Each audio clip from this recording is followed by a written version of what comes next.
Welcome guys GK MCQs MK channel में आपका बहुत बहुत स्वागत है। आज हम डिस्कस करने वाले सरफेस केमिस्ट्री यानी कि पृष्ठीय रसायन के मल्टीपल चॉइस क्वेश्चन।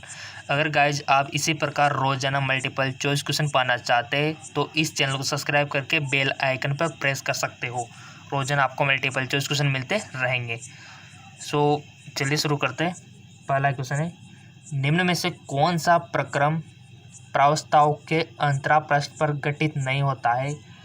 क्रिस्टलीकरण, विषमांगी उत्प्रेरण, सममांगी उत्प्रेरण या फिर संसारण। बताइए। सो गाइस इसका राइट ऑप्शन हो जाएगा सममांगी उत्प्रेरण। अगला क्वेश्चन है आपका, अधिशोषण के प्रक्रम में साम्यावस्था पर, ये आपके सामने ऑप्शन दिए हुए कुछ 4 option. Delta H equal to होता है, ठीक है, ग्रेटर देन, लेस देन, सब कुछ यहाँ पर दिया हुआ है, तो आपको बताना है राइट ऑप्शन क्या होगा। सो सिंपल इसका राइट ऑप्शन हो जाएगा delta H equal to T delta S. ठीक है, ये होगा अधिशोषण के प्रक्रम में साम्यावस्था पर। साम्यावस्था के बारे में पूछा गया है यहाँ पे, तो इस प्रकार थोड़ा सा आपको ध्यान रखना है। अगला क्वेश्चन है, सब्सक्राइब जरूर कर लेना, बेल आइकन पर अवश्य करना। निम्न में से कौन सा अंतरापृष्ठ प्राप्त नहीं किया जा सकता? निम्न में से कौन सा अंतरापृष्ठ प्राप्त नहीं किया जा सकता? द्रव द्रव, ठोस द्रव, द्रव गैस, गैस गैस। बताइए, दिमाग लगे थोड़ा।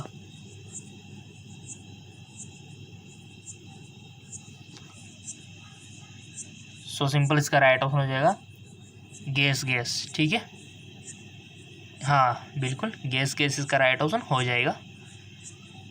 अगला क्वेश्चन, शोषण शब्द का प्रयोग किसके लिए किया जाता है? अवशोषण, अधिशोषण, अवशोषण और अधिशोषण दोनों या फिर विशोषण। बहुत अच्छा क्वेश्चन है। सो इसका राइट ऑप्शन हो जाएगा अवशोषण और अधिशोषण दोनों। अगला क्वेश्चन, गैस के भौतिक अधिशोषण की मात्रा बढ़ती है। गैस के भौतिक अधिशोषण की मात्रा बढ़ती है ताप के बढ़ने पर, ताप के घटने पर, अधिशोषक का पृष्ठ क्षेत्र घटने पर, वान डेर वाल ब्लॉक की प्रबलता कम होने पर। बताइए, क्या पता होगा गाइज आपको गैस के भौतिक अधिशोषण की मात्रा बढ़ती है, कब बढ़ती है?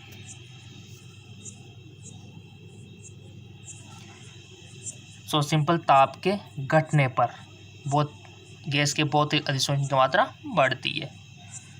अगला क्वेश्चन, विलयन में से अधिशोष्य के अधिशोषण की मात्रा बढ़ती है। विलयन में से अधिशोष्य के अधिशोषण की मात्रा बढ़ती है। विलयन में अधिशोष्य की मात्रा बढ़ने के साथ, अधिशोषक का पृष्ठ क्षेत्र घटने के साथ, विलयन का ताप बढ़ने के साथ, या फिर विलयन में अधिशोष्य की मात्रा घटने के साथ। सो सिंपल इसका राइट ऑप्शन पहला वाला हो जाएगा आपका, विलयन में अधिशोष्य की मात्रा बढ़ने के साथ। बहुत अच्छे क्वेश्चन है और रोजाना आपको मिलते रहेंगे। निम्न में से कौन सा अधिशोषण की परिघटना पर लागू नहीं होता? बताइए। क्वेश्चन को समझना है, उसके बाद ही आपको आंसर देना है। टिक लगा दिया? सो इसका राइट ऑप्शन हो जाएगा आपका पहला वाला। ठीक है, चलते आगे की ओर। नेक्स्ट क्वेश्चन है आपका, निम्न में से कौन सी परिस्थिति भौतिक अधिशोषण के लिए एक अनुकूल नहीं है? उच्च दाब, ऋणात्मक डेल्टा एच, अधिशोष्य का उच्च क्रांतिक ताप, उच्च ताप। सही आंसर आपको बताना है। आई होप आपने टिक लगा दिया होगा। इसका राइट ऑप्शन हो जाएगा उच्च ताप, हाई टेम्परेचर। नेक्स्ट, गैसीय स्पीशीज का भौतिक अधिशोषण किसके द्वारा रासायनिक अधिशोषण में परिवर्तित हो सकता है? गैसीय स्पीशीज का भौतिक अधिशोषण किसके द्वारा रासायनिक अधिशोषण में परिवर्तित हो सकता है? ताप में कमी से, ताप में वृद्धि से, अधिशोषक के पृष्ठ क्षेत्रफल में वृद्धि से या फिर अधिशोषक के पृष्ठ क्षेत्र में कमी से। सो इसका राइट ऑप्शन आ जाएगा ताप में वृद्धि से। वीडियो को 2 से 3 बार देख लेना ताकि आपको लिखने की रिक्वायरमेंट नहीं हो, इजीली सीधा दिमाग में घुस जाए। अगला क्वेश्चन, भौतिक अधिशोषण में अधिशोषक किसी एक गैस के लिए विशिष्टता प्रदर्शित नहीं करता क्योंकि संबंधित वान डर वाल बल व्यापक होते हैं, संबंधित गैस आदर्श गैसों के लिए समान व्यवहार करती है, अधिशोषक की एंथैल्पी कम होती है, यह उत्क्रमणीय प्रक्रम होता है। सो इसका राइट ऑप्शन हो जाएगा संबंधित वान डर वाल बल व्यापक होते हैं। अगला क्वेश्चन, निम्न में से कौन सा अवशोषक का एक उदाहरण है? सिलिका जेल पर जल, कैल्शियम क्लोराइड पर जल, सूक्ष्म विभाजित निकल पर हाइड्रोजन, धातु पृष्ठ पर ऑक्सीजन। तो इसका राइट ऑप्शन हो जाएगा आपका, टिक तो लगा दिया ना आपने, इसका राइट ऑप्शन है कैल्शियम क्लोराइड पर जल, जो कि एक अवशोषण का एक उदाहरण है। अगला क्वेश्चन, दिए गए आंकड़ों के आधार पर बताइए कि निम्न में से कौन सी गैस 4 किल की निश्चित मात्रा पर सबसे कम अवशोषित होती है? क्रांतिक ताप आपके सामने दिया हुआ है और ये ऑप्शन दिए हुए CO2, SO2, CH4 और H2। सो इसका राइट ऑप्शन हो जाएगा ऑप्शन 4 H2। अगला क्वेश्चन है, निम्नलिखित अभिक्रिया में किसमें विषमांगी उत्प्रेरण हो रहा है? बताइए, निम्न अभिक्रियाओं में से किसमें विषमांगी उत्प्रेरण हो रहा है? 4 ऑप्शन रीड कर लीजिए अच्छे से, उसके बाद इजीली आपको आंसर देना है।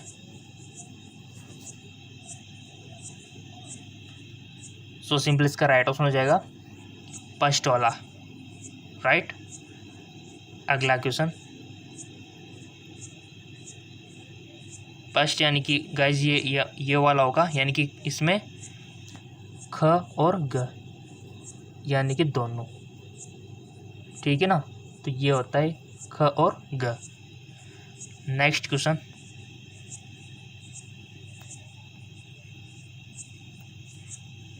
जल में साबुन की सांद्रता उच्च होने पर साबुन किसके समान व्यवहार करता है?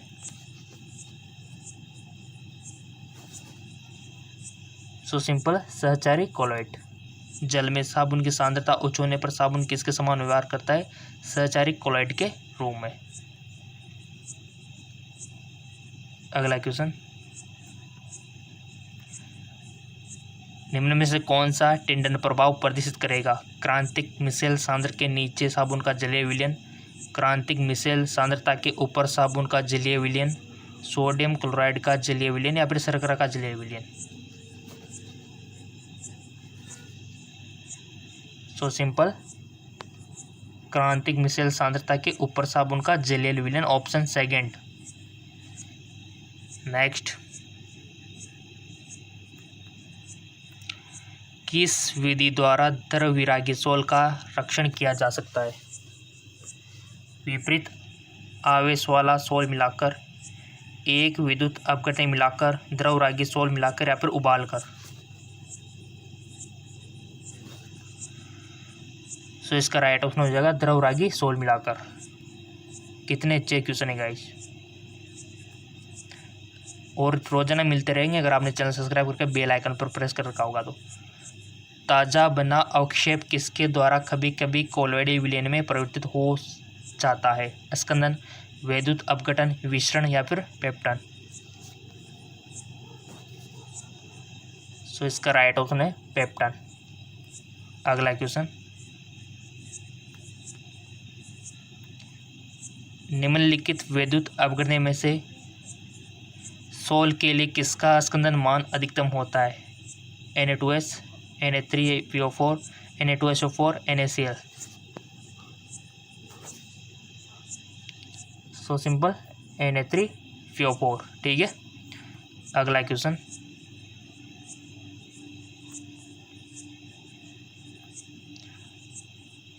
उस कोलोइडी तंत्र को जिसमें ठोस पदार्थ प्रक्षेपित प्रावस्था के रूप में तथा द्रव प्रक्षेपण माध्यम के रूप में होता है, किसे वर्गीकृत करते हैं? ठोस, सोल, जेल, इमल्सन या फिर सोल? So simple, sol. अगला क्वेश्चन, अगला क्वेश्चन है आपका, कोलोइडी विलयन के अणुसंख्यक गुणों के मान उसी सांद्रता के वास्तविक विलयन के मानों की तुलना में कम होते क्योंकि कोलोइडी कण, ऑप्शन आपके सामने दिए हुए हैं, चार ऑप्शन देख सकते हो। वृत्त प्रक्षेत्र प्रदर्शित करते, प्रक्षेपण माध्यम में निलंबित रहते, द्रवरागी कोलोइड बनाते, तुलनात्मक दृष्टि से संख्या में कम होते। तो इसका राइट ऑप्शन हो जाएगा आपका ऑप्शन 4। अगला क्वेश्चन है, निम्नलिखित चित्रों को आधुनिक अधिशोषण सिद्धांत के अनुसार उत्प्रेरण की क्रियाविधि में सम्मिलित चरणों को सही क्रम में व्यवस्थित कीजिए। तो ऑप्शन आपके सामने देख सकते हो। बताइए गाइस, इसका राइट ऑप्शन क्या हो सकता है? सो सिंपल, इसका राइट ऑप्शन हो जाएगा सेकंड वाला, यानी कि ACBDE। ठीक है ना, ये वाला। चलते आगे एक और, नदियों और समुद्र के मिलने के स्थान पर डेल्टा बनने के लिए निम्न में से कौन सा प्रक्रम उत्तरदायी है? पायसीकरण, कोलाइड बनना, स्कंदन या फिर पेप्टन? सो सिंपल, इसका राइट ऑप्शन हो जाएगा स्कंदन, ऑप्शन 3। अगला क्वेश्चन है, निम्न में से कौन सा वक्र फ्रेंडलिक अधिशोषण समतापी है? ये ऑप्शन आपके सामने दिए हुए, कौन सा ऑप्शन राइट होगा? सो सिंपल, इसका राइट ऑप्शन 3rd वाला हो जाएगा। अगला क्वेश्चन, निम्न में से कौन सा प्रक्रम सोल कणों पर विद्युत आवेश की उपस्थिति के लिए उत्तरदायी नहीं है? सोल कणों द्वारा इलेक्ट्रॉन प्रग्रहण, विलयन में आयनिक स्पीशीज का अधिशोषण, हेल्महोल्ट्ज विद्युतीय दोहरी परत का बनना या फिर विलयन में आयनिक स्पीशीज का? So simple, option 4। अगला क्वेश्चन है,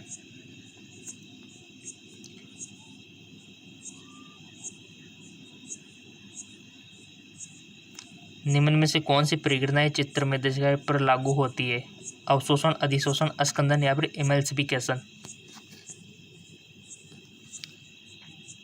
टिक लगा दिया, चेक नाउ। इसका राइट ऑप्शन हो जाएगा अधिशोषण। और अब बात करते हैं कि किस प्रकार से क्वेश्चन बन सकते हैं आपके थ्योरेटिकल से। ठीक है, उसकी बात हम कर लेते हैं, तो आ जाइए। सो गाइज, ये टेबल आपको याद रखनी है, भौतिक अधिशोषण और रासायनिक अधिशोषण में अंतर, डिफरेंस। यहाँ से भी आपके एमसीक्यूज बन सकते हैं बहुत सारे। देखिए कैसे, क्योंकि यहाँ पर भौतिक अधिशोषण क्या होते हैं, यह वान डेर वाल्स बलों के कारण उत्पन्न होते हैं, यह प्रकृति में विशिष्ट होते हैं, यह प्रकृति में उत्क्रमणीय है। ठीक है, कौन से? भौतिक अधिशोषण। और यह गैस की प्रकृति पर निर्भर करता है, अधिक आसानी से द्रवीकृत जैसे की सघनता से अधिशोषित होते हैं। इसमें अधिशोषण की एंथैल्पी 20 से 40 किलो जूल मोल यूनिट होती है और अधिशोषण के लिए निम्न ताप सहायक होता है। यह ताप बढ़ने पर घटता है। ये सारे जितने भी फीचर यहाँ पर दिए हुए सब आपको याद करने हैं। इनमें सुप्रक्षेप्य सक्रिय ऊर्जा की आवश्यकता नहीं होती है, यह पृष्ठीय सतह पर निर्भर करता है। ठीक है, उच्च दाब पर अधिशोषक के पृष्ठ पर यह बहुगुण परतों के रूप में परिणामित होता है और इसी का आपको उल्टा कर देना है, वो आपका रासायनिक अधिशोषण हो जाएगा।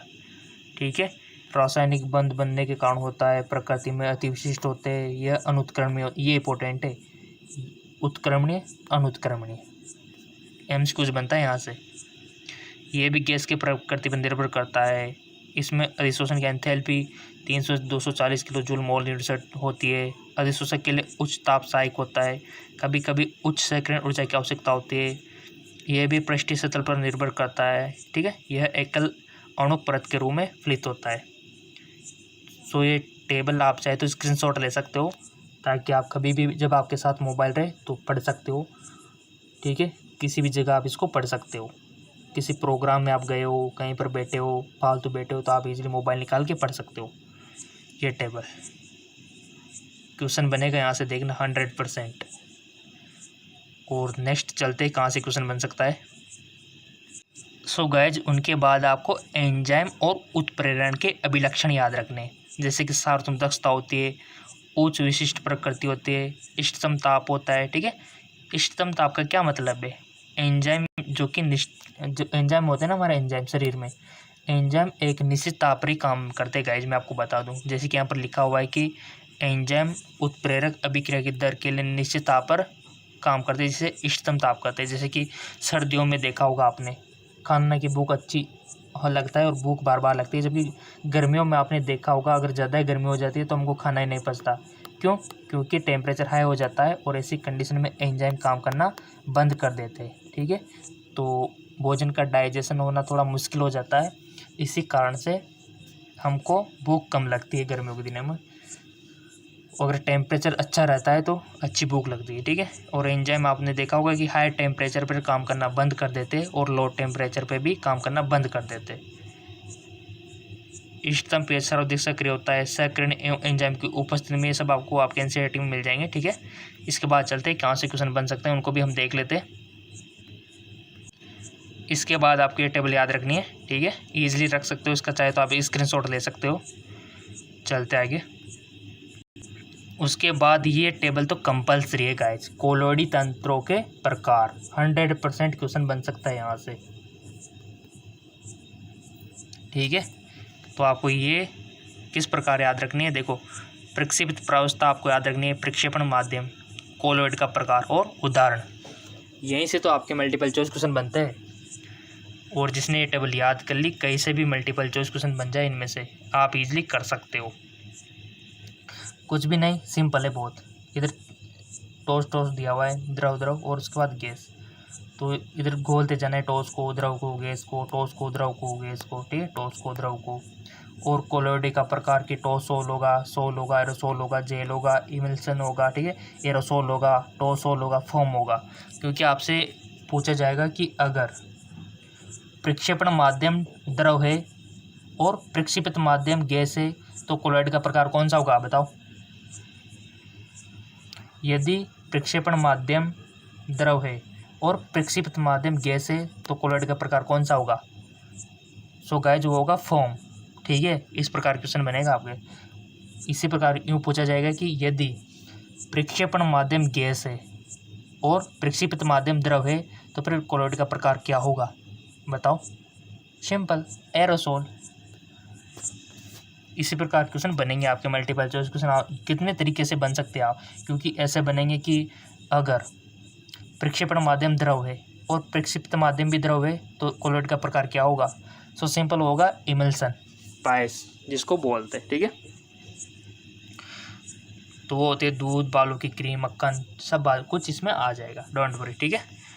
और ये उदाहरण तो आपको याद रखने गाइज, जैसे कि टॉसोल के उदाहरण कुछ रंगीन कांच, रत्न, सोल जैसे कि आपके कोशिका तरल हो गया, एरोसोल जैसे कि धुआं धूल, जेल जैसे पनीर जेली, ठीक है।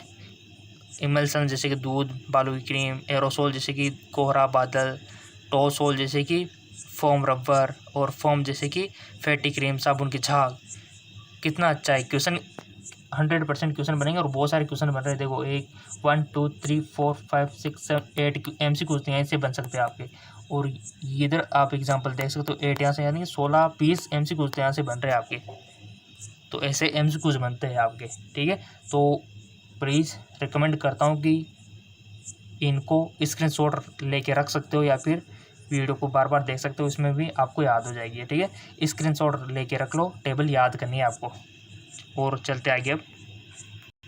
उसके बाद आपको विद्युतीय जो ब्रेडिंग आर्क विधि होती है उसको देख लेना थोड़ा सा, और उसके बाद पेप्टन, उसके बाद कोलोइड विलीन का शुद्धिकरण आ जाएगा। फोन डायलिसिस के प्रोसेस को समझ लेना, आपके बायो में भी है तो बायोलॉजी में भी, बायोलॉजी वालों को ले तो ईजी है वैसे, केमिस्ट्री, ठीक है। चलते आगे। विद्युत अपवन आप देख सकते हो यहाँ पे, अति सूक्ष्म निस्यंद, सब कुछ इजीली दिया हुआ है यहाँ पे। चिंतन प्रभाव, चलते आगे को। उसके बाद आ जाता है आपका धनात्मक आवेशित सोल और ऋणात्मक। यहाँ से भी 100% क्वेश्चन बनते हैं आपके। तो धनात्मक कौन से, ऋणात्मक कौन से, आपको याद रखना है इसे। ये टेबल क्वेश्चन बनेगा गाइस। यहाँ से फिर मत बोलना कि सर आपने बताया नहीं, मैंने बता दिया है और हर चीज़ में बता रहा हूँ जो आपके एंट्रेंस एग्जाम में पूछी जाएगी। ऋणात्मक आवेशित सोल, धनात्मक आवेशित सोल दोनों को याद कर लेना है कि ऋणात्मक आवेशित कौन से होते हैं, नेगेटिव चार्ज। तो कॉपर, सिल्वर, गोल्ड यहाँ पर दिया हुआ है। धात्विक सल्फाइड हो गया, जैसे कि अम्लीय रंजक हो गए, ठीक है, स्टार्च, गोंद, जिलेटिन वगैरह, ठीक है। और धनात्मक की बात करें तो हीमोग्लोबिन हो गया, ऑक्साइड, TiO2 हो गया, ठीक है, सब कुछ यहाँ पर दिया हुआ है। तो ये टेबल आपको याद करनी है, राइट। स्क्रीनशॉट ले लिया। ऋणात्मक आवेशित सोल और धनात्मक आवेशित सोल, चलते आगे को। और इसके बाद हमारे चारों ओर के जो कोलाइड है उसके एग्जाम्पल आपको याद रखने हैं, जैसे कि आकाश का नीला रंग, हवा में जल के साथ निलंबित धूल के कण हमारे आंखों तक पहुंचने वाले प्रकाश को क्या कर देते, प्रकीर्णित कर देते हैं, जिसके कारण हमको आकाश नीला दिखाई देता है। कोहरा, धुंध और बरसात, इसके बारे में आपको थोड़ा सा देख लेना है। कोलॉइड का इसमें रेशो छिपा हुआ है। खाद्य सामग्री, रुधिर किस प्रकार का कोलॉइड है, कैसे इसमें फिटकरी काम करती है। मर्दाए, डेल्टा का बनना, यहाँ से क्वेश्चन बनता है हमेशा। डेल्टा का किस प्रकार से बनता है, कोलॉइड में क्या रोल है। और कोलॉइड के अनुप्रयोग, जैसे कि धूम्र का विद्युत अवक्षेपण, पेयजल का शुद्धिकरण। आपने देखा होगा कि जहाँ पर हार्ड वाटर होता है वहाँ पर शुद्ध जल कैसे किया जाता है, फिटकरी के थ्रू, ठीक है। क्योंकि आपको पता है कि जो आपका जल होता है हार्ड वाटर, उसमें काफ़ी सारे लवण होते हैं जो कि आपकी स्किन और हेयर को डैमेज करते हैं, बहुत ख़राब होता है आपका हार्ड वाटर। तो उसको शुद्ध करने के लिए फिटकरी का यूज किया जाता है। फिटकरी मार्केट में मिल जाती है आजकल औषध और चर्म शोधन में। तो इस प्रकार इनका यूज होता है, राइट। चलते आगे को। इसके बाद कुछ अनुप्रयोग यहाँ पर भी देख सकते हो, अप्रमार्जकों में, फोटोग्राफी में, रबर उद्योगों में, औद्योगिक उत्पाद में, ठीक है। चलते आगे। उसके बाद आपको सारा ये सारांश पढ़ लेना है पूरे चैप्टर का। हो गया आपका काम। कितना ईजी है, चाहे तो स्क्रीनशॉट ले लिया करो इसका, बहुत ईजी है गाइस। ये लो आपका कंप्लीट हो गया। और हमारा जो जेक्लोन जॉब चैनल है वहाँ पर भी हम MCQs करवाते हैं रोज़ाना, तो उसको भी जाके फॉलो कर सकते हो, लिंक नीचे डिस्क्रिप्शन में दिया हुआ है। और अधिक मल्टीपल चॉइस क्वेश्चन देखने के लिए नीचे डिस्क्रिप्शन में लिंक दिया हुआ है, वहाँ से आप देख सकते हो। जो आपने वीडियो मिस कर दिया है उसको आप देख सकते हो। ओके, धन्यवाद।